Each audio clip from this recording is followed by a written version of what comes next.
ಎಲ್ರಿಗೂ ನಮಸ್ಕಾರ. ಯೇಸು ಸ್ವಾಮಿಯ ಹೆಸರಿನಲ್ಲಿ ನಿಮ್ಮೆಲ್ಲರನ್ನ ಈ ಒಂದು ಕೂಟಕ್ಕೆ ನಾನು ವಂದನೆಯನ್ನು ಒಂದು ಬರೋ ಮಾಡ್ಕೊತೀನಿ. ಯಾಕೆಂದರೆ ಪ್ರಿಯರೇ, ದೇವರು ನಮ್ಮೊಂದಿಗೆ ಎಷ್ಟೊಂದು ಜನ ಈ ಒಂದು ದಿನವನ್ನು ನೋಡದೆ ಹೋಗಿದ್ದಾರೆ. ಆದರೆ ನಮಗೆಲ್ಲರಿಗೂ ಸ್ವಾಮಿ ಒಂದು ಸದಾವಕಾಶನ ಮಾಡಿಕೊಟ್ಟಿದ್ದಾನೆ ಈ ದಿನವನ್ನು ನೋಡುವಂಥದ್ದು, ಹಾಗೂ ಆತನ ವಾಕ್ಯನ ದಿನನಿತ್ಯ ಕಲಿಯುವಂಥದ್ದು, ಆತನ ಪ್ರೀತಿಯ ಮನ್ನವನ್ನು ಯೇಸು ಸ್ವಾಮಿ ನಮ್ಮೆಲ್ಲರೊಂದಿಗೂ ಹಂಚ್ಕೊಳ್ಳೋಂಥದ್ದು. ಯಾಕಂದರೆ ನಮ್ಮ ಜೀವಿತ, ನಿಮ್ಮ ಜೀವಿತ ಬದಲಾಗಲಿ, ಒಳ್ಳೆಯ ರೀತಿಯಲ್ಲಿ ನಡೀಲಿ ಅನ್ನೋ ಕಾರಣಕ್ಕೆ ಪ್ರಿಯರೇ ಪ್ರಾರ್ಥನೆ ಮಾಡ್ಕೊಳ್ಳೋಣ. ಮಹೋನ್ನತನು, ಎಲ್ಲವನ್ನು ಸೃಷ್ಟಿ ಮಾಡಿ ಅಧಿಪತಿಯಾಗಿ ಕುಳಿತಿರುವಂಥ ನಮ್ಮ ಯೇಸು ಸ್ವಾಮಿಯೇ ತಂದೆ, ಈ ಸಮಯದಲ್ಲಿ ತಂದೆ ನಾವೆಲ್ಲರೂ ಸಹ ಪಾಪ ಮಾಡಿ ನಿನ್ನ ಒಂದು ಈ ಶಿಕ್ಷೆಗೆ ಗುರಿಯಾಗಿದ್ದೇವೆ ತಂದೆ. ಸ್ವಾಮಿ, ನಮ್ಮನ್ನು ರಕ್ಷಿಸು ತಂದೆ. ಹಾಗೂ ತಂದೆ, ಈ ಒಂದು ಸಮಯದಲ್ಲಿ ನಿನ್ನ ವಾಕ್ಯನ ಕಲಿತಾ ಇರಬೇಕಾದ್ರೆ ದಯವಿಟ್ಟು ನಿನ್ನ ಪವಿತ್ರಾತ್ಮನ ಪ್ರಸನ್ನತೆ ನಮ್ಮೆಲ್ಲರ ಮೇಲೂ ಇರಲಿ ಸ್ವಾಮಿ. ನೋಡ್ತಾ ಇರೋ ಎಲ್ಲ ನಿನ್ನ ಮಕ್ಕಳ ಮೇಲೆಯೂ, ಕೇಳ್ತಾ ಇರೋ ಎಲ್ಲ ನಿನ್ನ ಮಕ್ಕಳ ಮೇಲೆಯೂ, ಹಾಗೂ ನನ್ನ ಮೇಲೆಯೂ ವಿಶೇಷವಾಗಿ ನೀವು ನಮ್ಮೆಲ್ಲರನ್ನು ಉಪಯೋಗಿಸ್ಕೊಬೇಕೆಂದು ಕ್ರಿಸ್ತ ಯೇಸುವಿನ ನಾಮದಲ್ಲಿ ಬೇಡುವಂತನಾಗಿರುವೆ ತಂದೆಯೇ, ಆಮೇನ್. ಹೌದು ಪ್ರಿಯರೇ, ಒಂದು ಸಲ ಏನು ಮಾಡ್ತಾನೆ, ಒಬ್ಬ ಮನುಷ್ಯ ಒಂದು ಸಣ್ಣ ಒಂದು ಹುಡುಗ ಹಾಗೆ ಒಂದು ಗ್ರೌಂಡ್ ಮುಂದೆ ನಡ್ಕೊಂಡು ಹೋಗ್ತಾ ಇರಬೇಕಾದ್ರೆ ಒಂದು ದೊಡ್ಡ ಒಂದು ಮೀಟಿಂಗ್ ನಡೀತಾ ಇರೋದನ್ನ ನೋಡ್ತಾನೆ. ಒಬ್ಬ ಒಳ್ಳೆ ಪ್ರಸಂಗಿಕ ಅಲ್ಲಿ ಬೋಧನೆ ಮಾಡ್ತಾ ಇರ್ತಾನೆ. ಆ ಬೋಧನೆ ಕೇಳ್ತಾ ಈ ಹುಡುಗ ಏನು ಮಾಡ್ತಾನೆ, ಕಾಲೇಜ್ ಮುಗಿಸ್ಕೊಂಡು ಬ್ಯಾಗ್ ಹಾಕ್ಕೊಂಡು ಆ ದಾರಿ ಹಂಗೆ ಸಾಕ್ತಾ ಇರ್ತಾನೆ. ಆ ವ್ಯಕ್ತಿ ಯೇಸು ಸ್ವಾಮಿ ಬಗ್ಗೆ ಏನೋ ಬೋಧನೆ ಮಾಡ್ತಾರನ್ನ ಈತ ಕೇಳ್ತಾನೆ. ಕೇಳಿ ಆತ ಏನು ಮಾಡ್ತಾನೆ, ಒಳಗಡೆ ಬಂದು ಒಂದು ಸ್ವಲ್ಪ ಹೊತ್ತು, ಒಂದು 10 ನಿಮಿಷ ಕುತ್ಕೊತಾನೆ. ಓಪನ್ ಗ್ರೌಂಡ್ ಅದು. 10 ನಿಮಿಷ ಕುತ್ಕೊತಾನೆ. 10 ನಿಮಿಷ ಕೂತ್ಕೊಂಡಾಗ ಅವನಿಗೆ ಯಾವತ್ತೂ ಒಂದು ಸತ್ಯವೇದದಲ್ಲಿ ಓದದೇ ಇರೋದನ್ನು ಅಲ್ಲಿ ನೋಡ್ತಾನೆ. ಇನ್ಫ್ಯಾಕ್ಟ್ ಈ ಥರ ಒಂದು ಪುಸ್ತಕ ಸತ್ಯವೇದದಲ್ಲಿ ಇದೆಯಾ ಅನ್ನೋದು ಗೊತ್ತಿಲ್ಲದೆ ಆ ಹುಡುಗ ಒಬ್ಬ ಕ್ರೈಸ್ತನಾಗಿರ್ತಾನೆ ಪ್ರಿಯರೇ. ಅದನ್ನು ನೋಡಿದ ನಂತರ, ಆ ವಾಕ್ಯನ ಕೇಳಿದ ನಂತರ ಆತ ಮನೆಗೆ ಹೋಗ್ತಾನೆ. ಅವ್ರ ಅಪ್ಪ ಅಮ್ಮನ ಕೇಳ್ತಾನೆ. ಅವ್ರ ಅಪ್ಪ ಅಮ್ಮ ಹೇಳ್ತಾರೆ, ಈ ಪುಸ್ತಕ ನಮಗಲ್ಲ, ಇದು ವಿಜ್ಞಾನಿಗಳಿಗೆ, ಜ್ಞಾನಿಗಳಿಗೆ. ನಾವಿದನ್ನು ಅರ್ಥ ಮಾಡ್ಕೊಳಕ್ಕಾಗಲ್ಲ, ನಾವಿದು ಓದೋದೇನು ಬೇಕಾಗಿಲ್ಲ ಅಂತ ಹೇಳ್ತಾರೆ. ಇವನು ಓಕೆ ಅಂತ ಹೋಗ್ತಾನೆ. ಬಟ್ ಇವನಿಗೆ ತಡ್ಕೊಳಕ್ಕಾಗಲ್ಲ.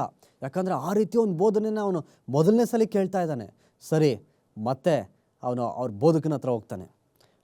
ಒಂದು ಸಭೆಯ ಒಂದು ಹಿರಿಕರ ಹತ್ರ, ಬೋಧಕನ ಹತ್ರ ಕೇಳಿದಾಗ ಆ ಬೋಧಕ ಹೇಳ್ತಾನೆ, ಇದು ಸತ್ಯವೇದದ ಭಾಗನೇ, ಆದರೆ ನನಗಿದ್ರ ಬಗ್ಗೆ ಗೊತ್ತಿಲ್ಲ ಅಂತ ಅಂದ್ಬಿಟ್ಟು. ಅವ್ನು ಕೇಳ್ತಾನೆ ಬೋಧಕನ, ಪಾಸ್ಟ್ರೇ, ಸರ್, ಮತ್ತು ಆ ಸಭೆ ಯಾವುದು, ಮತ್ತು ಅಲ್ಲಿ ಮೀಟಿಂಗ್ ನಡೀತಾ ಇತ್ತಲ್ಲ, ಅವ್ರು ಯಾರು ಅಂತ ಕೇಳಿದಾಗ ಆ ವ್ಯಕ್ತಿ, ಆ ಮನುಷ್ಯ ಹೇಳ್ತಾನೆ, ಅವರು ಅಡ್ವೆಂಟಿಸ್ಟ್ ಸಭೆಯವರು ಅಂತ ಅಂದ್ಬಿಟ್ಟು. ಇವನು ಆ ಸಭೆಗೆ ಹೋಗ್ತಾನೆ ಪ್ರಿಯರೇ. ಆ ಸಭೆನ ಹುಡ್ಕೊಂಡು ಹೋಗ್ತಾನೆ. ಆ ಸಭೆಯಲ್ಲಿ ಹೋದಾಗ ಆ ಸಭೆಯಲ್ಲಿ ಒಂದು ವಾಕ್ಯದ ಬಗ್ಗೆ ಕೇಳ್ತಾರೆ. ಆ ಸಭೆಯಲ್ಲಿರೋ ಎಲ್ಲರೂ ಸಹ ಆ ವಾಕ್ಯನ ಎಕ್ಸ್ಪ್ಲೈನ್ ಮಾಡ್ತಾರೆ ಪ್ರಿಯರೇ. ಅಂತ ಅಂದರೆ ಯಾರು ಪ್ರಕಟಣೆ ಪುಸ್ತಕನ ಗೊತ್ತಿಲ್ಲದೆ ಇರ್ತಾರೋ ಅವ್ರಿಗೆ ಯೇಸು ಸ್ವಾಮಿ ಪ್ರೀತಿ ಗೊತ್ತಿಲ್ಲ ಅಂತ ಅರ್ಥ. ಯಾಕೆ ಅಂದರೆ ಇವತ್ತು ಯೇಸು ಸ್ವಾಮಿ ನಮ್ಮೆಲ್ಲರ ಜೀವಿತದಲ್ಲೂ, ಅಯ್ಯೋ ಯೇಸು ಸ್ವಾಮಿ ಇದ್ದರು ಮೊದಲನೇ ಸಭೆಯವರು, ಫಸ್ಟ್ ಚರ್ಚ್ ಪೀಪಲ್, ಆ ಒಂದು ಜನ್ರೇಷನ್ ಅವರು ತಿಳ್ಕೊತಾ ಇದ್ರು. ಯೇಸು ಸ್ವಾಮಿ ಹೋಗ್ಬಿಟ್ರು, ನಮಗಿನ್ಯಾರು, ಮತ್ತು ನಮ್ಮ ಜೀವಿತ ಏನು, ಮುಂದೆ ಏನೇನು ನಮಗೆ ಅಪಘಾತಗಳು ಬರುತ್ತೆ, ಯೇಸು ಸ್ವಾಮಿ ಮತ್ತೆ ಯಾವಾಗ ಬರ್ತಾನೆ, ಅಲ್ಲಿ ಕರ್ಕೊಂಡು ಹೋಗ್ತೀನಿ ಅಂತ ಹೇಳಿದ್ದಾನೆ, ಆ ಜಾಗ ಹೇಗಿರುತ್ತೆ ಅನ್ನೋದು ಸಹ ನಮಗೆ ಗೊತ್ತಿರೋದಿಲ್ಲ ಪ್ರಿಯರೇ. ಇವತ್ತು ಸ್ಟೇಜ್ ಬೈ ಸ್ಟೇಜ್ ನಾವು ಅದನ್ನು ಕಲಿಯೋಕೆ ಹೋಗೋಣ. ಆ ಪರಲೋಕದಲ್ಲಿ ಏನಿದೆ, ಅಲ್ಲಿ ಪರಲೋಕದಲ್ಲಿ ಯೇಸು ಸ್ವಾಮಿ ನಮ್ಮನ್ನು ಏನಕ್ಕೆ ಕರ್ಕೊಂಡು ಹೋದ್ರು ಅನ್ನೋದನ್ನ ನಾವು ನೋಡೋಣ ಪ್ರಿಯರೇ. ಇವತ್ತು ನಾವು ಯಾವುದ್ರ ಬಗ್ಗೆ ಕಲಿಯೋಕೆ ಹೋಗ್ತಾ ಇದ್ದೀವಿ ಅಂತ ಅಂದರೆ, ಪರಲೋಕದಲ್ಲಿ ಒಂದು ಸಿಂಹಾಸನ. ಹೌದು ಪ್ರಿಯರೇ, ನಾವು ಎಷ್ಟೊಂದು ಸಿಂಹಾಸನಗಳನ್ನ ನೋಡಿರ್ಬೋದು, ಆದರೆ ಪರಲೋಕದಲ್ಲಿ ಒಂದು ಸಿಂಹಾಸನ ಇದೇನು ಅಂತ ನಾವು ನೋಡೋಕೆ ಹೋಗೋದು ಹಾಗಿದ್ರೆ, ಹೌದು ಪ್ರಿಯರೇ, ಯಾರೂ ಸಹ ಪರಲೋಕ ಹೇಗಿದೆ ಅನ್ನೋದು ಯಾರೂ ನೋಡಿರಲಿಲ್ಲ. ಹಳೆ ಒಡಂಬಡಿಕೆಯಲ್ಲಿ ಎಲ್ಲ ಒಬ್ಬರು ಇಬ್ಬರು ಇದ್ದರು ಅಷ್ಟೇ. ಅದು ಬಿಟ್ಟರೆ ಯಾರಿಗೂ ಸಹ ಅಷ್ಟೊಂದು ಇದಾಗಿ ಗೊತ್ತಿರಲಿಲ್ಲ. ಯಾಕೆ ಅಂದರೆ ಆ ಬಾಗಿಲುಗಳು ಮುಚ್ಚಿತ್ತು ಪ್ರಿಯರೇ. ಅಲ್ಲಿ ಯಾರಿಗೂ ಒಳಗಡೆ, ನಾವು ಪಾಪಿಗಳು, ಒಳಗಡೆ ಹೋಗುವಷ್ಟು ಅರ್ಹತೆ, ಅದನ್ನು ನೋಡೋವಷ್ಟು ಶುದ್ಧತೆ ನಮ್ಮಲ್ಲಿ ಇರಲಿಲ್ಲ. ನಾವು ಅದನ್ನು ಕಳ್ಕೊಂಬಿಟ್ಟಿದ್ವಿ ಪ್ರಿಯರೇ. ಹಾಗಾಗಿ ಯೇಸು ಸ್ವಾಮಿ ನಿಮಗೋಸ್ಕರ, ನನಗೋಸ್ಕರ ಇಲ್ಲಿ ಬಂದು ಪ್ರಾಣವನ್ನು ಕೊಟ್ಟು, ಆತನ ರಕ್ಷಣೆಯ ಕವಚದಲ್ಲಿ, ಆ ವಸ್ತ್ರದಲ್ಲಿ ಆತ ನಮ್ಮನ್ನು ಹಿಡ್ಕೊಂಡು ಇವತ್ತು ಆ ಜಾಗನ ತೋರಿಸ್ತಾ ಇದ್ದಾನೆ ಪ್ರಿಯರೇ. ಆ ಜಾಗ ನೋಡೋಣ ಹೇಗಿರುತ್ತೆ ಅಂದ್ಬಿಟ್ಟು. ಹೌದು, ಪ್ರಕಟಣೆ ಪುಸ್ತಕನ ಸ್ವಾಮಿ ಯೇಸು ಸ್ವಾಮಿಯ ಒಂದು ಪ್ರೀತಿಯ ಪತ್ರ ಅಂತ ನಾನು ಮುಂಚೆ ಹೇಳಿದ್ದೆ. ಪ್ರೀತಿಯ ಪತ್ರ. ಆ ಪತ್ರದಲ್ಲಿ ಯೋಹಾನನ ಕೈ ಹಿಡ್ಕೊಂಡು, ಸ್ವಾಮಿ ಪರಲೋಕದ ಕಡೆ ಕರ್ಕೊಂಡು ಹೋಗ್ತಾ ಇದ್ದಾರೆ. ಅಷ್ಟು ವರ್ಷಗಳು ಪರಲೋಕದ ಬಾಗಿಲು ಮುಚ್ಚಿತ್ತು ಪ್ರಿಯರೇ. ಮೊದಲನೇ ಬಾರಿ ಯೇಸು ಸ್ವಾಮಿ ತಾನು ನಮಗೋಸ್ಕರ ಪ್ರಾಣವನ್ನು ಕೊಟ್ಟು ಮತ್ತೆ ಆತನ ಎದ್ದು ಆ ಪರಲೋಕ ರಾಜ್ಯಕ್ಕೆ ಆತ ಹೋದಂಥ ಪಕ್ಷದಲ್ಲಿ ಈಗ ಆತನಿಗೆ ಪವರ್ ಇದೆ, ಆತನಿಗೆ ಆ ಒಂದು ಯೋಗ್ಯತೆ ಇದೆ. ಹಾಗಾಗಿ ಸ್ವಾಮಿ ಏನು ಮಾಡ್ತಾನೆ, ಯೇಸು ಸ್ವಾಮಿ ತನ್ನ ಕೈಗಳಿಂದ ಆ ದ್ವಾರಗಳನ್ನ ತೆಗಿತಾನೆ ಪ್ರಿಯರೇ. ಇಷ್ಟೊಂದು ಕಾಲ ಮುಚ್ಚಿದ್ದಂಥ ಆ ದ್ವಾರಗಳು ಮೊದಲನೇ ಬಾರಿ ಯೋಹಾನನ ಕಣ್ಣಿನ ಮುಂದೆ, ಅಂದರೆ ಮನುಷ್ಯನ ಕಣ್ಣಿನ ಮುಂದೆ ಮನುಷ್ಯ ಕುಮಾರನು ಆ ಬಾಗಿಲನ್ನು ತೆರಿತಾನೆ ಪ್ರಿಯರೇ. ನೋಡೋಣ, ಪ್ರಕಟಣೆ ಪುಸ್ತಕ 4ನೇ ಅಧ್ಯಾಯ 1ನೇ ವಚನದಲ್ಲಿ ಹೀಗೆ ಹೇಳುತ್ತೆ, ಇವುಗಳಾದ ಮೇಲೆ ನಾನು ನೋಡಿದ್ದಾಗ ಪರಲೋಕದಲ್ಲಿ ತೆರೆದಿದ್ದ ಬಾಗಿಲು ಕಾಣಿಸಿತ್ತು. ಹೌದು ಪ್ರಿಯರೇ, ಅಲ್ಲಿ ನಾವು ನೋಡಬೇಕಾದ್ರೆ ಪರಲೋಕದಲ್ಲಿ ಯೋಹಾನ ನೋಡ್ತಾ ಇದ್ದಾನೆ, ತೆರೆದಿದ್ದ ಬಾಗಿಲನ್ನು ಆತ ನೋಡ್ತಾ ಇದ್ದಾನೆ. ಆ ತೆರೆದವ್ರು ಯಾರಂತೀರ ಪ್ರಿಯರೇ? ಯೇಸು ಸ್ವಾಮಿ ಮನುಷ್ಯ ಕುಮಾರನು ಆ ಬಾಗಿಲನ್ನು ತೆರಿತಾನೆ. ಆ ಬಾಗಿಲನ್ನು ತೆರೆದು ಆತ ಇನ್ನು ಮುಂದೆ ಆತನ ಕರ್ಕೊಂಡು ಮುಂದೆ ಹೋಗ್ತಾ ಇರಬೇಕಾದ್ರೆ ಅಲ್ಲಿ ಯಾರು ಕುಂತಿರ್ತಾರೆ? ಆ 2ನೇ ವಚನದಲ್ಲಿ ನಾವು ನೋಡಬೇಕಾದ್ರೆ, ಆಗ ಇಗೋ ಪರಲೋಕದಲ್ಲಿ ಒಂದು ಸಿಂಹಾಸನವಿತ್ತು, ಸಿಂಹಾಸನದ ಮೇಲೆ ಒಬ್ಬನು ಕುಂತಿದ್ದನು ಅಂತ ಇಲ್ಲಿ ನೋಡ್ತಾನೆ. ಆ ದ್ವಾರಗಳು ತೆರೆದ ನಂತರ ಯೋಹಾನ ಇನ್ನೊಂದು ಸ್ವಲ್ಪ ಮುಂದೆ ಹೋಗಿ ನೋಡ್ತಾ ಇದ್ದಾನೆ. ಅವನ ಕರೀತಾರೆ ಮುಂದೆ ಬಾ ಅಂದ್ಬಿಟ್ಟು. ಮುಂದೆ ಹೋಗಿ ನೋಡಿದಾಗ ಆತ ಒಂದು ದೊಡ್ಡ ಸಿಂಹಾಸನವನ್ನು ನೋಡ್ತಾನೆ ಪ್ರಿಯರೇ. ಆ ಸಿಂಹಾಸನದ ಮೇಲೆ ಒಬ್ಬ ಕುಂತಿರ್ತಾನೆ. ಅವನು ಯಾರು? ಇವತ್ತು ಆತನ ಬಗ್ಗೆ ನಾವು ತಿಳ್ಕೊಳಕ್ಕೆ ಹೋಗೋಣ. ಆತ ಎಷ್ಟು ಪರಾಕ್ರಮಿ, ಎಷ್ಟು ಅದ್ಭುತಕಾರಿ, ಎಷ್ಟು ಪ್ರೀತಿಮಯ, ಎಷ್ಟು ಕೃಪೆಯನ್ನು ನಿಮಗೂ ನಮಗೂ ಕೊಟ್ಟಿದ್ದಾನೆ. ಅವನ ಬಗ್ಗೆ, ಆ ಕೃಪೆಯ ದೇವರ ಬಗ್ಗೆ, ಆತನ ಬಗ್ಗೆ ನಾವು ಕಲೀಲಿಕ್ಕೆ ಹೋಗೋಣ ಪ್ರಿಯರೇ. ಹೌದು ಪ್ರಿಯರೇ, ಆ ಸಿಂಹಾಸನ ಯಾವುದು? ಪರಲೋಕದಲ್ಲಿ ಒಂದು ಸಿಂಹಾಸನ. ಆ ಸಿಂಹಾಸನ ಯಾವುದು? ಆ ಸಿಂಹಾಸನ ಮೇಲೆ ಯಾರು ಕುಂತಿದ್ರು? ಆ ಸಿಂಹಾಸನ ನೋಡೋದಕ್ಕೆ ಪ್ರಕಾಶಮಾನವಾಗಿಯೂ ಹಾಗೂ ಕಾಮನ ಬಿಲ್ಲಿನ ರೀತಿಯೂ ಹೊಳೆತಾ ಇತ್ತು. ಆತನ ಬಟ್ಟೆ ಬಿಳಿ, ಒಂದು ಬಿಳಿಯ ವಸ್ತ್ರದ ಹಾಗೆ ಆತನ ಬಟ್ಟೆ ಇತ್ತು. ಸೂರ್ಯಕಾಂತಿ ಹಾಗೆ ಅದು ಹೊಳಿತಾ ಇತ್ತು. ಹೌದು ಪ್ರಿಯರೇ, ಹೀಗೆ ನಾವು ಯಾರು ಈ ವ್ಯಕ್ತಿ ಇಷ್ಟೊಂದು ಮೊದಲನೇ ಬಾರಿ ನೋಡ್ತಾ ಇದ್ದಾನೆ. ಯೋಹಾನನಿಗೆ ಎಲ್ಲೋ ನೋಡಿದಂಥ ಒಂದು ನೆನಪು, ಎಲ್ಲೋ ಕೇಳಿದಂಥ ವಾಯ್ಸು ಕೇಳಿದಂಥ ನೆನಪು, ಆದರೆ ಅವನಿಗೆ ಯಾರು ಅಂತ ಗೊತ್ತಾಗ್ತಾ ಇಲ್ಲ. ಈಗ ಹತ್ರ ಹೋಗ್ತಾ ಆತ ಯಾರು ಅಂದ್ಬಿಟ್ಟು ನೋಡ್ತಾ ಇದ್ದಾನೆ ಪ್ರಿಯರೇ. ಅವ್ರು ಯಾರು ಅನ್ನೋದನ್ನು ದಾನಿಯೇಲ ಪುಸ್ತಕ ಇನ್ನಷ್ಟು ವಿವರಣೆ ಕೊಡುತ್ತೆ ಪ್ರಿಯರೇ. ದಾನಿಯೇಲ ಪುಸ್ತಕದಲ್ಲಿ 7ನೇ ಅಧ್ಯಾಯ 9ನೇ ವಚನ ನಾವು ನೋಡೋದೇ ಆಗಿದೆ ಪ್ರಿಯರೇ. ದಾನಿಯೇಲ 7, 9 ಹಾಗೂ 10 ಇಲ್ಲಿ ನಾವು ನೋಡೋದೇ ಹಾಗಿದ್ರೆ 9ನೇ ಅಧ್ಯಾಯ 9ನೇ ವಚನ ಓದ್ಕೊಳ್ಳೋಣ. ದಾನಿಯೇಲ 7ನೇ ಅಧ್ಯಾಯ 9ನೇ ವಚನ. ನಾನು ನೋಡುತ್ತಿದ್ದ ಹಾಗೆ ನ್ಯಾಯಾಸನಗಳು ಹಾಕಲ್ಪಟ್ಟವು. ಅಂದರೆ ನ್ಯಾಯಾಸನಗಳು, ಇದು ಇವಾಗ ನ್ಯಾಯ ತೀರ್ಪಿನ ಸಮಯ. ನ್ಯಾಯಾಸನಗಳು ಹಾಕಿದ್ದವು. ಮಹಾವೃದ್ಧನೊಬ್ಬನು ಆಸೀನನಾದನು. ಆತನ ಉಡುಪು ಹಿಮದಂತೆ ಶುಭ್ರವಾಗಿತ್ತು. ಆತನ ತಲೆಯ ಕೂದಲು ನಿರ್ಮಲವಾದ ಬಿಳಿಯ ಉಣ್ಣೆಯಂತಿತ್ತು. ಆತನ ನ್ಯಾಯಾಸನವು ಅಗ್ನಿ ಜ್ವಾಲೆಗಳು, ಅದರ ಚಕ್ರಗಳು ಧಗಧಗಿಸುವ ಬೆಂಕಿಯೇ. ನ್ಯಾಯಾಸನದ ಮುಂದೆ ಎಲ್ಲರೂ ಸಹ ಅಲ್ಲಿರ್ತಾರೆ. ಲಕ್ಷೋಪಲಕ್ಷ ದೂತರು ಆತನನ್ನು ಸೇವಿಸುತ್ತಿದ್ದರು ಹಾಗೂ ಕೋಟ್ಯಾನುಕೋಟಿ ಕಿಂಕರರು ಆತನ ಮುಂದೆ ನಿಂತುಕೊಂಡಿದ್ದರು.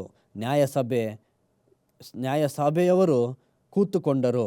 ಪುಸ್ತಕಗಳು ತೆರೆಯಲ್ಪಟ್ಟವು. ಅದ್ಭುತ ಪ್ರಿಯರೇ. ಆ ನ್ಯಾಯ ತೀರ್ಪಿನ ಸಮಯದಲ್ಲಿ ಈಗ ಅಲ್ಲಿ ಒಬ್ಬ ಮಹಾವೃದ್ಧನು ಅಂತ ಕರೀತಾರೆ. ಇನ್ನು ಇಂಗ್ಲೀಷಲ್ಲಿ ಏನ್ಷಿಯಂಟ್ ಒನ್ ಅನ್ನು ಕರೀತಾರೆ. ಅಂದರೆ ಏನ್ಷಿಯಂಟ್ ಒನ್ ಅಂದರೆ ಹಳೆಯ ಒಬ್ಬ ವ್ಯಕ್ತಿ. ಒಬ್ಬ ವೃದ್ಧನು ಅಂದರೆ ಹಳೆಯ ವ್ಯಕ್ತಿ, ಅಂದರೆ ಆತರ ಆದಿಯಿಂದನೂ ಆತನು ಇದ್ದಂಥ ಒಬ್ಬ ವ್ಯಕ್ತಿ ಅಂತ ಅಲ್ಲಿ ನಾವು ನೋಡಬೇಕಾದ್ರೆ ಆತ ವ್ಯಕ್ತಿ ಅಲ್ಲ ಪ್ರಿಯರೇ. ಅಲ್ಲಿ ಯಾರು ಅಂತ ನೋಡಿದಾಗ ನಮ್ಮ ತಂದೆಯಾದ ದೇವರು ಅಲ್ಲಿರ್ತಾರೆ ಪ್ರಿಯರೇ. ಹೌದು, ಆತನು ಕೂತಿದ್ದಾನೆ. ಸಿಂಹಾಸನಗಳೆಲ್ಲ ಹಾಕಿದೆ. ಒಂದು ಸಿಂಹಾಸನ ಅಲ್ಲ, ಹಾಸನಗಳು ಅಂತ ಹೇಳುತ್ತೆ. ಅಂದರೆ ಒಂದು ಸಿಂಹಾಸನ ಅಲ್ಲಿರೋದಿಲ್ಲ ಪ್ರಿಯರೇ, ಹಲವಾರು ಸಿಂಹಾಸನಗಳಲ್ಲಿರುತ್ತೆ. ಒಂದಕ್ಕಿಂತ ಜಾಸ್ತಿ ಸಿಂಹಾಸನಗಳು ಅಲ್ಲಿರುತ್ತೆ ಪ್ರಿಯರೇ. ಆ ಹಾಸನದ ಮೇಲೆ ಎಷ್ಟೊಂದು ಜನ ಕುತ್ಕೊತಾರೆ. ಲಕ್ಷಾಂತರ ಕೋಟ್ಯಾಂತರ ದೇವದೂತರು ಅಲ್ಲಿರ್ತಾರೆ, ನೋಡ್ತಾ ಇರ್ತಾರೆ. ಈಗ ಆ ನ್ಯಾಯಸಭೆಯಲ್ಲಿ ಪುಸ್ತಕಗಳು ಓಪನ್ ಆಗ್ತಾ ಇದೆ. ಹೌದು ತಂದೆ ಪ್ರಿಯರೇ, ಈಗೇನು ಅಂತಂದರೆ ಅದು ಓಪನ್ ಆಗ್ತಾ ಇದೆ. ಆದರೆ ಈ ಸೀನಲ್ಲಿ ಇನ್ನು ಯಾರಿಲ್ಲ? ಯೇಸು ಸ್ವಾಮಿ ಇಲ್ಲ. ಆ ನ್ಯಾಯ ತೀರ್ಪು ಯಾರಿಗೋಸ್ಕರ? ನಿಮಗೋಸ್ಕರ, ನನಗೋಸ್ಕರ. ಆದರೆ ಅಲ್ಲಿ ಯಾರಿಲ್ಲ? ನಾವು ಯಾರೂ ಅಲ್ಲಿಲ್ಲ. ಮುಂದೆ ನಾವು ನೋಡಬೇಕಾದ್ರೆ ಪ್ರಿಯರೇ, ಅದೇ 7ನೇ ಅಧ್ಯಾಯ ಅದಕ್ಕೊಂದು ಕ್ಲಿಯರಾಗಿ ಉತ್ತರ ಕೊಡುತ್ತೆ.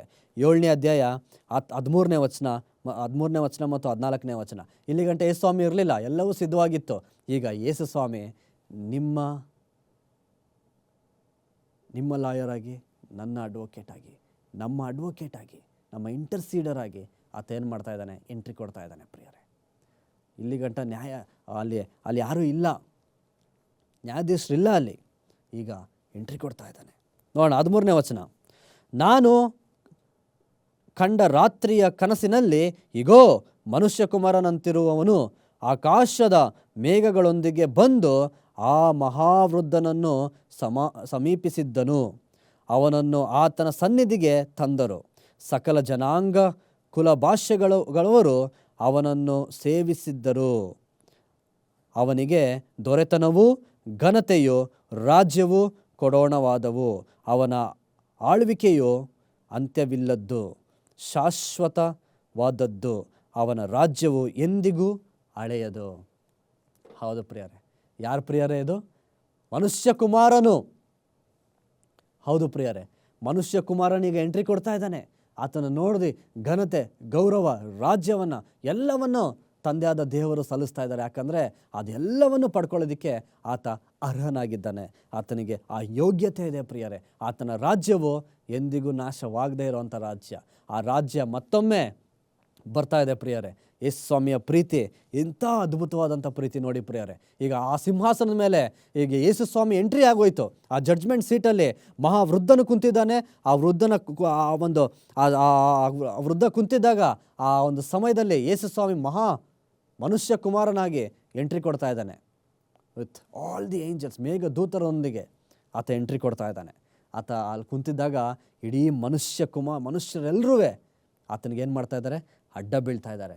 ಆತನಿಗೆ ಮರ್ಯಾದೆನ ಸಲ್ಲಿಸ್ತಾ ಇದ್ದಾರೆ, ಗೌರವನ ಸಲ್ಲಿಸ್ತಾ ಇದ್ದಾರೆ, ಆತನ ಆರಾಧಿಸ್ತಿದ್ದಾರೆ. ಯಾಕಂದರೆ ಅಷ್ಟು ಆರಾಧನೆನ ನಮ್ಮಿಂದ, ಈ ಪಾಪಿಗಳಿಂದ, ಈ ಮನುಷ್ಯನಿಂದ ಪಡ್ಕೊಳ್ಳೋದಕ್ಕೆ ಆತ ಒಬ್ಬನೇ ಅರ್ಹನಾಗಿದ್ದಾನೆ ಪ್ರಿಯರೇ. ಹೌದು ಪ್ರಿಯರೇ, ಎಷ್ಟು ಅದ್ಭುತ ಅಲ್ವಾ? ಯೇಸು ಸ್ವಾಮಿ ಇಲ್ಲದೆ ಹೋಗಿದ್ದಿದ್ರೆ ಆ ನ್ಯಾಯ ತೀರ್ಪಿನ ಸಮಯದಲ್ಲಿ ನೀವು ನಾನು ನಾಶ ಆಗಿರಬೇಕಿತ್ತು. ಯೇಸು ಸ್ವಾಮಿ ಸಲುವಾಗಿ, ಯೇಸು ಸ್ವಾಮಿ ಅಲ್ಲಿದ್ರದಿಂದ ನಾವು ಯಾರೂ ಭಯಪಡಬೇಕಾಗಿಲ್ಲ ಪ್ರಿಯರೇ. ಯಾಕೆ ಅಂದರೆ ನಮ್ಮ ಬಗ್ಗೆ ಮಾತಾಡಲಿಕ್ಕೆ ಅಲ್ಲಿ ಯಾರಿದ್ದಾರೆ? ಯೇಸು ಸ್ವಾಮಿ ಇದ್ದಾರೆ ಪ್ರಿಯರೇ. ಆತ ನಮ್ಮ ಬಗ್ಗೆ ಮಾತಾಡ್ತಾನೆ.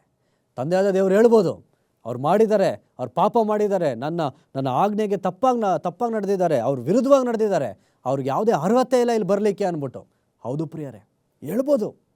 ಆದರೆ ಯೇಸು ಸ್ವಾಮಿ ಹೇಳ್ತಾರೆ, ಅವ್ರಿಗೋಸ್ಕರನೂ ನಾನು ಪ್ರಾಣವನ್ನು ಕೊಟ್ಟಿದ್ದೀನಿ, ಅವನಿಗೋಸ್ಕರನೂ ಅವಳಿಗೋಸ್ಕರನೂ ನಾನು ರಕ್ತ ಕೊಟ್ಟಿದ್ದೀನಿ ಅಂತ ಅಂದಾಗ ಯೇಸು ಸ್ವಾಮಿಯ ನಿಮಿತ್ತವಾಗಿ ನಿಮಗೂ ನಮಗೂ ರಕ್ಷಣೆ ಪ್ರಿಯರೇ. ಆ ಜಾಗದಲ್ಲಿ ಯೇಸು ಸ್ವಾಮಿ, ಆ ಸಿಂಹಾಸನದ ಮೇಲೆ ಸ್ವಾಮಿ ಕುಳಿತಿಲ್ಲದೆ ಹೋಗಿದ್ದಿದ್ರೆ ಇವತ್ತು ನಿಮಗೂ ನಮಗೂ ರಕ್ಷಣೆ ಇಲ್ಲ ಪ್ರಿಯರೇ. ಮುಂದೆ ನೋಡಿದಾಗ ಮತ್ತೆ ಪ್ರಕಟಣೆ ಪುಸ್ತಕದಲ್ಲಿ ನೋಡೋಣ ಪ್ರಿಯರೇ. ಪ್ರಕಟಣೆ ಪುಸ್ತಕದಲ್ಲಿ ನೋಡಬೇಕಾದ್ರೆ 4ನೇ ಅಧ್ಯಾಯ 4ನೇ ವಚನ, ಆ ಸಿಂಹಾಸನ ನಾವು ನೋಡಿದ್ವಿ. ಇವಾಗ ಆ ಸಿಂಹಾಸನ ಮುಂದೆ ಯಾರ್ಯಾರಿದ್ದಾರೆ? ಬೇರೆ ಒಂದು ಸಿಂಹಾಸನ ಅಲ್ಲ, ಅಲ್ಲಿ ಹಲವಾರು ಸಿಂಹಾಸನಗಳಿದೆ. ಈಗ ಆ ಸಿಂಹಾಸನದಲ್ಲಿ ಇನ್ನಷ್ಟು 4ನೇ ಅಧ್ಯಾಯ ಓದ್ಕೊಳ್ಳೋಣ. ಪ್ರಕಟಣೆ ಪುಸ್ತಕ 4ನೇ ಅಧ್ಯಾಯ 4ನೇ ವಚನ. ಇದಲ್ಲದೆ ಸಿಂಹಾಸನದ ಸುತ್ತಲೂ 24 ಸಿಂಹಾಸನಗಳಿದ್ದವು. ಆ ಸಿಂಹಾಸನಗಳ ಮೇಲೆ ಶುಭ್ರ ವಸ್ತ್ರ ಧರಿಸಿಕೊಂಡಿದ್ದ 24 ಮಂದಿ ಹಿರಿಯರು ಕೂತಿದ್ದರು. ಏನಂತೀರಿ ಪ್ರಿಯರೇ? ಇಲ್ಲಿ ಯೇಸು ಸ್ವಾಮಿ ಮಾತ್ರ ಅಲ್ಲ, ತಂದೆಯಾದ ದೇವರು ಮಾತ್ರ ಅಲ್ಲ, ದೇವದೂತರುಗಳು ಮಾತ್ರ ಅಲ್ಲ, ಇಲ್ಲಿ ಏನಾಗಿದೆ? ಇನ್ನಷ್ಟು ಸಿಂಹಾಸನಗಳು ಹಾಕಲ್ಪಡ್ತಾ ಇದೆ. ಇದರ ಅರ್ಥ ಏನು ಅಂತಂದರೆ, ನಿಮಗೋಸ್ಕರ ನಮಗೋಸ್ಕರನೂ ಅಲ್ಲಿ ನಾವು ನೆಲದ ಮೇಲೆ ಕೂತ್ಕೊಳ್ಳಲ್ಲ ಪ್ರಿಯರೇ, ಇಲ್ಲಿ ಸಿಕ್ಕುವಂಥ ಚೇರ್ ಮೇಲೆ ಕೂತ್ಕೊಳ್ಳಲ್ಲ ಪ್ರಿಯರೇ, ನಾವು ಸಿಂಹಾಸನದ ಮೇಲೆ ಕೂತ್ಕೊತೀವಿ. ಯೇಸು ಸ್ವಾಮಿ ಜೊತೆ ಕುಂತಿರ್ತೀವಿ, ಆತನ ಟೇಬಲಲ್ಲಿ ಕೂತ್ಕೊಂಡು ಊಟ ಮಾಡ್ತೀವಿ. ಹೌದು ಪ್ರಿಯರೇ, ಎಂಥ ಭಾಗ್ಯ, ನಮಗೆಂಥ ಭಾಗ್ಯ ಪ್ರಿಯರೇ. ಇವತ್ತು ನಮ್ಮ ಜೀವಿತ ನಾವು ಸುಲಭವಾಗಿ ತಗೊಳ್ಳೋಕ್ಕಾಗೋದಿಲ್ಲ. ಯಾಕೆಂದರೆ ಇಟ್ಸ್ ಅ ಪ್ರೆಷಸ್. ಆತ ಅಷ್ಟು ಅದ್ಭುತ ಮಾಡಿದ್ದಾನೆ. ಆತನ ಆ ಒಂದು ಜೀವಿತ ಆ ರೀತಿ ಸ್ವಾಮಿ ನಮಗೆ ಕೊಟ್ಟಿದ್ದಾನೆ ಪ್ರಿಯರೇ. ಅಲ್ಲಿ ಬೇರೆ ದೇವದೂತರು ಮಾತ್ರ ಇಲ್ಲ, ಈಗ ಅಲ್ಲಿ 24 ಹಿರಿಯರಲ್ಲಿ ಕುಂತಿದ್ದಾರೆ. ಈ ಹಿರಿಯರು ಯಾರು ಪ್ರಿಯರೇ? ಹೂ ಇಸ್ ದಿಸ್ 24 ಎಲ್ಡರ್ಸ್ ಅಂತ ನಾವು ನೋಡಬೇಕಾದ್ರೆ ಹಲವಾರು ಜನ ಹಲವಾರು ಹೇಳ್ತಾರೆ. ಆದರೆ ಸತ್ಯವೇದ ಅದಕ್ಕೆ ನಮ್ಗೆ ಕ್ಲಿಯರಾಗಿ ಉತ್ತರ ಕೊಡುತ್ತೆ ಪ್ರಿಯರೇ. ಆ 24 ಜನ ಯಾರೂ ಅಲ್ಲ. ಯೇಸು ಸ್ವಾಮಿ ಸತ್ತು ಮರಣನ ಹೊಂದಿ ಮತ್ತೆ ಆತ ಎದ್ದಾಗ, ಆತನ ಸಮಾಧಿ ತೆರೆದಾಗ ಅಲ್ಲಿ ನಾವು ನೋಡಬೇಕಾದ್ರೆ ಹಲವಾರು ಸಮಾಧಿಗಳ ಬಾಗಿಲು ಏನಾಗುತ್ತೆ? ತೆರೆಯುತ್ತೆ ಪ್ರಿಯರೇ. ಅವರೆಲ್ಲ ಯೇಸು ಸ್ವಾಮಿ ಆ ನಂಬಿಕೆಯಲ್ಲಿ ಮಲಗಿದಂಥವ್ರು. ಈಗ ಯೇಸು ಸ್ವಾಮಿ ಅವ್ರನ್ನೆಲ್ಲರನ್ನು ಮೊದಲನೇ ಫಲವಾಗಿ, ಆ ಫಸ್ಟ್ ಫ್ರೂಟಾಗಿ ಅವ್ರನ್ನೆಲ್ಲ ತಗೊಂಡು ಸ್ವಾಮಿ ಪರಲೋಕ ರಾಜ್ಯಕ್ಕೆ ಹೋಗ್ತಾನೆ. ಕೇಳ್ಬೋದು ನೀವು, ಬ್ರದರ್ ಎಲ್ಲಿದೆ ಇದು, ಏನು ಹೇಳ್ತಾ ಇದ್ದೀರಾ ನೀವು ಅಂತ ಅಂದ್ಬಿಟ್ಟು. ಯೇಸು ಸ್ವಾಮಿ ಪ್ರೀತಿ ಅಂಥದ್ದು ಪ್ರಿಯರೇ, ನಮ್ಮನ್ನು ಇಲ್ಲೇ ಅದೇ ಸಮಾಧಿಯಲ್ಲಿ ಮಲಗಲಿಕ್ಕೆ ಬಿಡೋದಿಲ್ಲ ಸ್ವಾಮಿ. ಮತ್ತೆ ಆ ತುತ್ತೂರಿ ಶಬ್ದದೊಂದಿಗೆ ಸ್ವಾಮಿ ಹೇಗೆ ಎದ್ದಾಗ ಸಮಾಧಿಗಳ ಬಾಗಿಲು ತೆರೀತೋ, ಮತ್ತೆ ಆತ ಬರಬೇಕಾದ್ರೆ ಆ ಸಮಾಧಿಗಳ ಬಾಗಿಲು ಮತ್ತೊಮ್ಮೆ ತೆರೆಯುವಂಥದ್ದಾಗಿದೆ ಪ್ರಿಯರೇ. ಅಲ್ಲಿ ನೀವು ನಾನು ನಮ್ಮನ್ನು ನಾವು ಪ್ರೀತಿ ಮಾಡಿದವರು ಎಲ್ಲರೂ ಸಹ ನಾವು ಮತ್ತೊಮ್ಮೆ ನೋಡುವಂಥ ಭಾಗ್ಯ ನಮಗೆ, ಮತ್ತೊಮ್ಮೆ ಅವ್ರ ಜೊತೆ ಜೀವನ ಮಾಡುವಂಥ ಭಾಗ್ಯ ನಮಗೆ. ಹೌದು ಪ್ರಿಯರೇ, ಸಾವು ಅದು ಬರೀ ಪರ್ಮನೆಂಟ್ ಅಲ್ಲ ಪ್ರಿಯರೇ, ಜಸ್ಟ್ ನಿದ್ರೆ ಮಾಡ್ತಾ ಇದ್ದಾರೆ. ಅವರ ಆ ನಿದ್ರೆಯಿಂದ ಸ್ವಾಮಿ ತಟ್ಟೆಬ್ಬಿಸ್ತಾನೆ. ಸ್ವಾಮಿ ಈ ಲೋಕದ ಮೇಲೆ ಇದ್ದಾಗ 12 ವರ್ಷದ ಬಾಲಕಿ ತೀರ್ಕೊಂಬಿಟ್ಟಿದ್ಲು. ಆಕೆನ ಮುಟ್ಟಿದಾಗ ಆಕೆ ಎದ್ಲು ಪ್ರಿಯರೇ. ಆ ರೀತಿ ಸ್ವಾಮಿ ನಮ್ಮ ಎಷ್ಟೊಂದು ಜನನ ಮುಟ್ಲಿಕ್ಕಿದ್ದಾನೆ. ನಾವೆಲ್ಲರೂ ಈ ಸಮಯದಲ್ಲಿ ಎದ್ದೊಳ್ಬೇಕಾಗಿದೆ. ಸ್ವಾಮಿಗೋಸ್ಕರ ಎದ್ದೊಳ್ಬೇಕಾಗಿದೆ.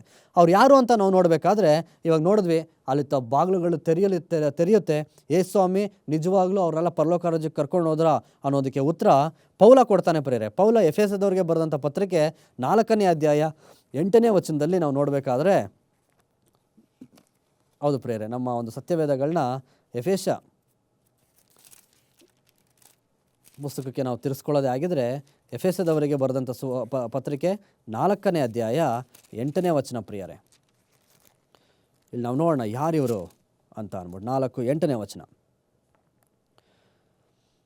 ಆದದ್ದರಿಂದ ಆತನು ಉನ್ನತ ಸ್ಥಾನಕ್ಕೆ ಏರಿದ್ದಾಗ ತಾನು ಜಯಿಸಿದ್ದ ಬಹು ಜನರನ್ನು ಸೆರೆ ಹಿಡಿದುಕೊಂಡು ಹೋಗಿ ಮನುಷ್ಯರಿಗೆ ದಾನಗಳನ್ನು ಮಾಡಿದ್ದನು. ಏನಂತೀರಿ ಪ್ರಿಯರೇ? ಮನುಷ್ಯರಿಗೆ ಆತ ದಾನವನ್ನು ಮಾಡ್ತಾ ಇದ್ದಾನೆ. ಏನು? ಆತ ಎದ್ದು ಈ ಒಂದು ಯುದ್ಧವನ್ನು ಗೆದ್ದು ಆತ ಪರಲೋಕ ರಾಜ್ಯಕ್ಕೆ ತನ್ನ ತಂದೆನ ನೋಡಲಿಕ್ಕೆ ಆತ ಹೋಗ್ತಾ ಇರಬೇಕಾದ್ರೆ ಬರಿ ಗೈಯಲ್ಲಿ ಹೋಗೋದಿಲ್ಲ ಪ್ರಿಯರೇ. ಇವತ್ತು ಎಷ್ಟೊಂದು ಜನ ನಾವೇನು ಮಾಡ್ತೀವಿ, ಯಾರನ್ನಾದ್ರೂ ನಾವು ನೋಡ್ಲಿಕ್ಕೆ ಹೋದಾಗ ಬೆರಿ ಕೈಯಲ್ಲಿ ಹೋಗ್ತೀವ. ನಾವು ಏನಾದರೂ ಅವ್ರಿಗೆ ಉಡುಗೊರೆನ ತೊಗೊಂಡೋಗ್ತೀವಿ, ಬಹುಮಾನಗಳನ್ನ ತೊಗೊಂಡೋಗ್ತೀವಿ, ಸಭೆಗಳಿಗೆ ಹೋಗ್ಬೇಕಾದ್ರೆ ಕಾಣಿಕೆಗಳನ್ನ ತೊಗೊಂಡೋಗ್ತೀವಿ.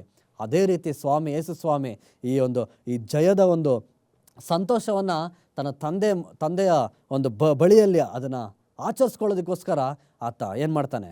ಆ ಫಸ್ಟ್ ಗಿಫ್ಟ್, ಆ ಫಸ್ಟ್ ಫ್ರೂಟ್, ಮೊದಲನೇ ಫಲ, ಉಡುಗೊರೆ ಅಂತ ಅಂದ್ಬಿಟ್ಟು ಒಂದಷ್ಟು ಜನನ ಒಂದಷ್ಟು ಗುಂಪನ್ನ ಸ್ವಾಮಿ ಏನು ಮಾಡ್ತಾನೆ? ಕರ್ಕೊಂಡು ಹೋಗ್ತಾನೆ ಪ್ರಿಯರೇ, ಕರ್ಕೊಂಡು ಹೋಗ್ತಾನೆ. Bible is clear. 4ನೇ ಅಧ್ಯಾಯ 8ನೇ ವಚನ ಕ್ಲಿಯರಾಗಿ ಹೇಳುತ್ತೆ, ಆತನು ಉನ್ನತ ಸ್ಥಾನಕ್ಕೆ ಏರಿದ್ದಾಗ ತಾನು ಜಯಿಸಿದ್ದ ಬಹು ಜನರನ್ನು ಸೆರೆ ಹಿಡಿದುಕೊಂಡು ಹೋಗ್ತಾನೆ. ಹೌದು ಪ್ರಿಯರೇ, ಅಂದರೆ ಆ 24 ಜನ ಯೇಸು ಸ್ವಾಮಿ ಮೊದಲನೇ ಪ್ರತಿಫಲವಾಗಿ ಪರಲೋಕ ರಾಜ್ಯಕ್ಕೆ ಎತ್ಕೊಂಡು ಹೋದವರು. ಅವ್ರನ್ನೆಲ್ಲ ಕರ್ಕೊಂಡು ಹೋಗ್ಬಿಟ್ಟು ಸ್ವಾಮಿ ಸುಮ್ಮನೆ ಹಾಗೆ ಬಿಟ್ಟಿಲ್ಲ. ಏನು ಕೊಟ್ರಾನೆ? ಅವ್ರಿಗೆ ಸಿಂಹಾಸನಗಳನ್ನ ಕೊಟ್ಟಿದ್ದಾನೆ. ಆ ಸಿಂಹಾಸನದ ಮೇಲೆ ಅವರೆಲ್ಲ ಕೂತು ಸ್ವಾಮಿಗೆ ಘನವನ್ನು ಸಲ್ಲಿಸ್ತಾ ಇದ್ದಾರೆ. ಹೊಸ ಹಾಡನ್ನು ಆಡ್ತಾ ಇದ್ದಾರೆ ಪ್ರಿಯರೇ. ಹೌದು ಪ್ರಿಯರೇ, ಆ 24 ಜನ ಏನು ಮಾಡ್ತಾ ಇರ್ತಾರೆ ಅಂತ ನಾನು ನೋಡಿದಾಗ ಅವರೆಲ್ಲರೂ ದೇವದೂತರುಗಳಿಗೆ ಯೇಸು ಸ್ವಾಮಿ ಬಗ್ಗೆ ಹೇಳ್ತಾ ಇರ್ತಾರೆ ಪ್ರಿಯರೇ. ಯಾಕೆ ಅಂತ ಅಂದರೆ ಇವತ್ತು ನಮಗೆ ಅದೊಂದು ಸದಾವಕಾಶ. ಯೇಸು ಸ್ವಾಮಿನ ಈ ಭೂಮಿ ಮೇಲೆ ನಾವು ನೋಡ್ದಂಗೆ ಯಾರು ನೋಡಿದ್ದಾರೆ? ದೇವದೂತರು ತಿಳ್ಕೊಂಡಿರೋ ಯೇಸು ಸ್ವಾಮಿ ಬೇರೆ, ನಾವು ತಿಳ್ಕೊಂಡಿರೋ ಯೇಸು ಸ್ವಾಮಿ ಬೇರೆ. ಯಾಕೆಂದರೆ ಅವ್ರಿಗೆ ಯೇಸು ಸ್ವಾಮಿ ಅಲ್ಲೇ ಇದ್ದಾರೆ, ಆದರೆ ನಮಗೆ ಆತ ಇಲ್ಲಿಗೆ ಬಂದು ಅಲ್ಲಿ ಹೋಗಿದ್ದಾನೆ. ಹಾಗಾಗಿ ಆತನ ಬಗ್ಗೆ ನಮಗಿಂತ ಹೆಚ್ಚಾಗಿ ಯಾರಿಗೂ ಗೊತ್ತಿರುತ್ತೆ. ನಾವು ದೇವದೂತರಿಗೆ ಹೇಳ್ತೀವಿ ಪ್ರಿಯರೇ, ಯೇಸು ಸ್ವಾಮಿ ನಮಗೇನು ಅದ್ಭುತ ಕಾರ್ಯ ಮಾಡಿದ್ದಾನೆ ನಮ್ಮ ಜೀವಿತದಲ್ಲಿ ಅಂತ. ಹೌದು ಪ್ರಿಯರೇ, ಮನುಷ್ಯರು ಹೋಗಲಿಕ್ಕೆ ಯೋಗ್ಯರೇ ಇಲ್ಲದಂಥ ಆ ಜಾಗಕ್ಕೆ ಯೇಸು ಸ್ವಾಮಿ 24 ಜನನ ಕರ್ಕೊಂಡು ಹೋಗ್ತಾನೆ. ಇನ್ನೊಂದಷ್ಟು ಜನನ ಕರ್ಕೊಂಡು ಹೋಗ್ತಾನೆ. ಆ ಜಾಗಕ್ಕೆ ಯೇಸು ಸ್ವಾಮಿ ಮತ್ತೆ ಬರಲಿಕ್ಕಿದ್ದಾನೆ. ನಾವು ಹೋಗ್ತೀವಿ ಪ್ರಿಯರೇ. ಆ 24 ಜನ ಏನು ಮಾಡ್ತಾ ಇದ್ದಾರೆ ಅಂತ ನಾವು ನೋಡಿದಾಗ ಅದೇ 4ನೇ ಅಧ್ಯಾಯ, ಪ್ರಕಟಣೆ 4:8ನೇ ಅಧ್ಯಾಯದಲ್ಲಿ ನಾವು ನೋಡಬೇಕಾದ್ರೆ ಮುಂದೆ ಅಂದರೆ ಒಂದಷ್ಟು ಓದ್ತೀನಿ.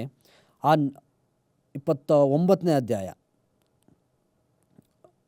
4ನೇ ಅಧ್ಯಾಯ 11ನೇ ವಚನ, 10-11 ಇಲ್ಲಿ ಹೇಳುತ್ತೆ, ಆ 24 ಮಂದಿ ಹಿರಿಯರು ಸಿಂಹಾಸನದ ಮೇಲೆ ಕೂತುಕೊಂಡು ಕೂತಾತನ ಪಾದಕ್ಕೆ ಬಿದ್ದು ತಮ್ಮ ಕಿರೀಟಗಳನ್ನು ಸಿಂಹಾಸನದ ಮುಂದೆ ಹಾಕಿ, ಕರ್ತನೇ, ನಮ್ಮ ದೇವರೇ, ನೀನು ಪ್ರಭಾವಮಾನ ಬಲಗಳನ್ನು ಹೊಂದುವುದಕ್ಕೆ ಯೋಗ್ಯನಾಗಿದ್ದಿ.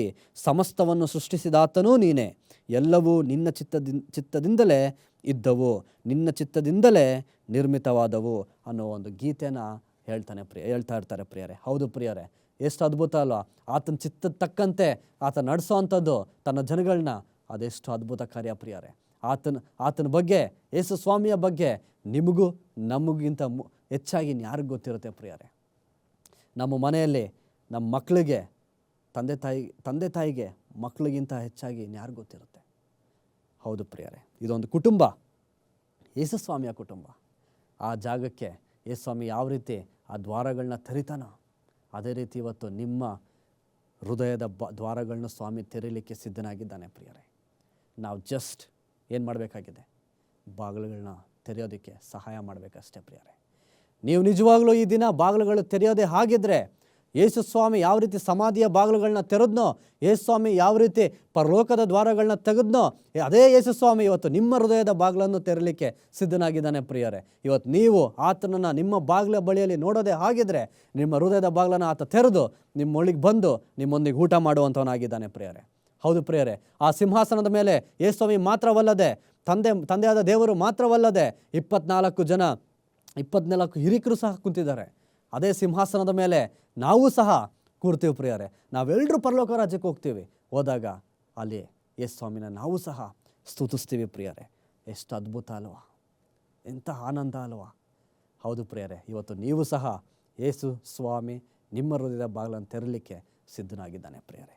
ದಯವಿಟ್ಟು ನೀವೆಲ್ಲರೂ ಅದಕ್ಕೆ ಅವಕಾಶನ ಮಾಡಿಕೊಡ್ಬೇಕಾಗಿದೆ. ಯೇಸು ಸ್ವಾಮಿ ನಿಮ್ಮ ಜೀವಿತವನ್ನು, ನನ್ನ ಜೀವಿತವನ್ನು ಬದಲಾಯಿಸುವ ಒಂದು ಶಕ್ತಿ ಆತನಿಗೆ ಮಾತ್ರ ಇರುವಂಥದ್ದಾಗಿದೆ ಪ್ರಿಯರೇ. ಸತ್ಯವೇದದಲ್ಲಿ ಪರಲೋಕದ ಸಿಂಹಾಸನದ ಬಗ್ಗೆ ಪ್ರಕಟಣೆ ಪುಸ್ತಕದಲ್ಲಿ 40 ಬಾರಿ ಅದನ್ನು ಹೇಳ್ತಾರೆ. 40 ಬಾರಿ ಯೋಹಾನ ಮೆನ್ಷನ್ ಮಾಡ್ತಾನೆ ಪ್ರಿಯರೇ. ಹಾಗಿದ್ದಾಗ ಆ ಸಿಂಹಾಸನಕ್ಕೆ ಅತಿ ಹೆಚ್ಚಿನ ಮರ್ಯಾದೆ, ಗೌರವ, ಯೋಗ್ಯತೆ ಇರುವಂಥದ್ದಾಗಿದೆ ಪ್ರಿಯರೇ. ಪ್ರಾರ್ಥನೆ ಮಾಡ್ಕೊಳ್ಳೋಣ. ಸ್ವಾಮಿ, ನಾವೆಲ್ಲರೂ ಯೋಗ್ಯರಲ್ಲ ತಂದೆ, ಪಾಪಿಗಳಾಗಿದ್ದೇವೆ. ನಮ್ಮನ್ನು ಯೋಗ್ಯರನ್ನಾಗಿ ಆ ಒಂದು ಸ್ಥಾನಕ್ಕೆ, ಪರಲೋಕದ ದ್ವಾರಗಳನ್ನ ತೆರೆದಂಥ ನೀನು ಇವತ್ತು ನಮ್ಮ ಹೃದಯಗಳ ದ್ವಾರಗಳನ್ನು ತೆರೆಯಬೇಕಾಗಿದೆ ಪ್ರಿಯರೇ. ನಮ್ಮನ್ನು ಬದಲಾಯಿಸು ತಂದೆ. ಯೇಸು ಸ್ವಾಮಿ ಹೆಸರನ್ನು ಬೇಡುವಂತನಾಗಿರುವೆನು ಸ್ವಾಮಿ. ಆಮೇನ್.